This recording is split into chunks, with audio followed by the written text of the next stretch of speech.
Так рождается паста – традиционное итальянское блюдо. Это паста-бар в Симферополе. Почти все здесь, от кухни до пейзажей на стенах, напоминает Апеннины. Сам владелец – коренной итальянец. В Крым Роберто переехал после аннексии. Он давно мечтал сменить один полуостров на другой.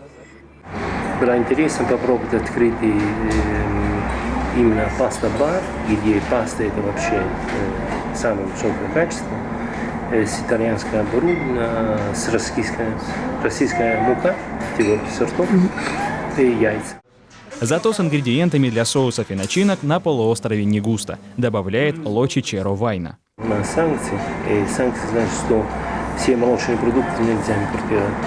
Твердых сортов сыра нет, к сожалению, нет. Тогда мы используем хорошие, импортируем из Аргентины.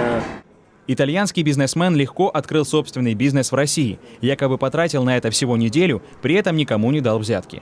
Сложности возникли позже. Качество менеджмента это очень низкий, очень низкий.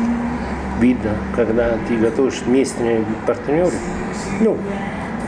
ремонт это место примерно, было тяжело.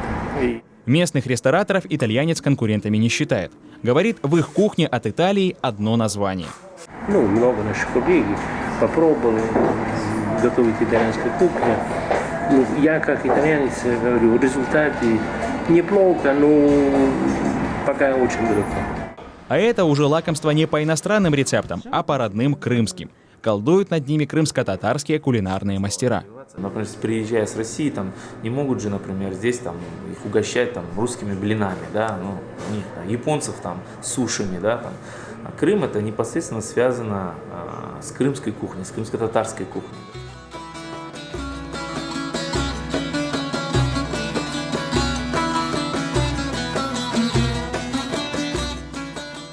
Сваренный на песке кофе здесь вместо алкоголя. Стандарты качества исламские, халяль.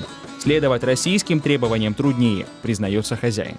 Невозможно те стандарты, которые они предъявляют, невозможно их, имея даже деньги, притом надо сумасшедшие деньги заплатить за все эти проекты и так далее, все поменять, невозможно это исполнить, это невыгодно будет работать вообще.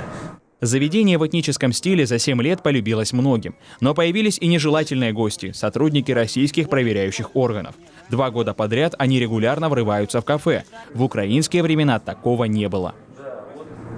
Я там за свою жизнь даже столько проверяющих органов не видел. Там такие были органы, даже Россельхознадзор даже. Откуда продукты, что, как. Зачем это маски-шоу устраивать, там, приходить там с полной экипировкой, там, в масках, там, это же пугает клиентов. Проверки выборочные проходят только в крымско-татарских кафе, заверяет Тимур. И крымский татарин, и итальянец сходятся во мнении. Местные власти и пальцем не пошевелили, чтобы создать условия для бизнеса. Сохранить посетителей во время кризиса – вызов для обоих рестораторов. Бизнесмены уже решили – заламывать цены точно не будут. Алена Сорока, Александр Шевченко, Мария Ромашина, Симферополь.